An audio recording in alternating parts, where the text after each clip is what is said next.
Hey guys, it's Crazy Welder again, and in this video today, I'm showing you the third progress update on my Xbox One Slim. As you can see, there it is. It is running. Hopefully you can hear slash see it. I've managed to fit just about everything in. I have now cut out the disk drive for it. As you can see, it's moving, it's working. I've got a couple of games on there. I'm going to go ahead and just fire up Sunset Overdrive real quick. So that you guys can kind of see that working, that, I'm not just BSing you here, but it is running. There's no other console connected, it's just this thing and my PlayStation 3 over here on the side. It's working pretty good so far. I still have yet to get my power or eject buttons in here. But what I did want to share with you guys is that I actually had like a freak accident today, and I freaked out because I thought that my motherboard was actually done and fried. What had happened was I was getting some sparking on one of the screw mounting places on the motherboard, and I thought for sure that, that was it, the motherboard's done, it's never going to work again. Turns out this kind of thing, it happens. You just have to get rid of the carbonation that's built up as a result of the spark. So what I did is I took my Dremel and I took one of my engraving bits and I just kind of went and cleaned up all the carbon off of it. That stopped the spark. Now, of course, the downside is that you have to be really careful that you don't kind of mess up any other traces on the motherboard. Otherwise, you could be in serious trouble. It probably won't start up again. But I figured I'd share that with you guys.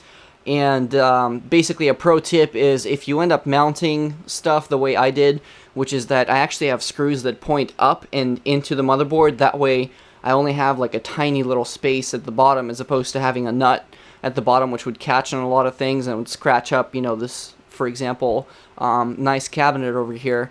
So what you want to do is, if you have screws that face upwards that way, you want to put a little nut or spacer that would protect the motherboard from having the lacquer on it basically get scratched off, because I think what happened in my case is the nuts, since I was taking them off and putting them on to test stuff out so many times, actually ended up getting scratched off, and I think some of the metal from the screw and the nut may have actually gotten in between basically the screw and the copper on there, and that was starting to cause a bunch of sparking to happen on this thing. Now, as it stands, I'm pretty happy. I actually ended up freaking out and thinking that my power supply had blown, and so I ordered a different power supply. So on the bright side, now I have a spare just in case this thing ever dies. But I'm just happy that I got this back up and running.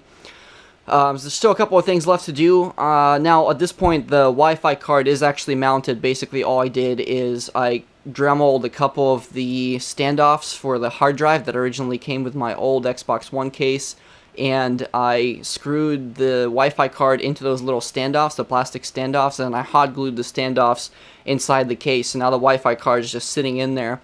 Now, because this is an aluminum case, it does kind of deteriorate the wireless signal a little bit, just because the metal is, it blocks it.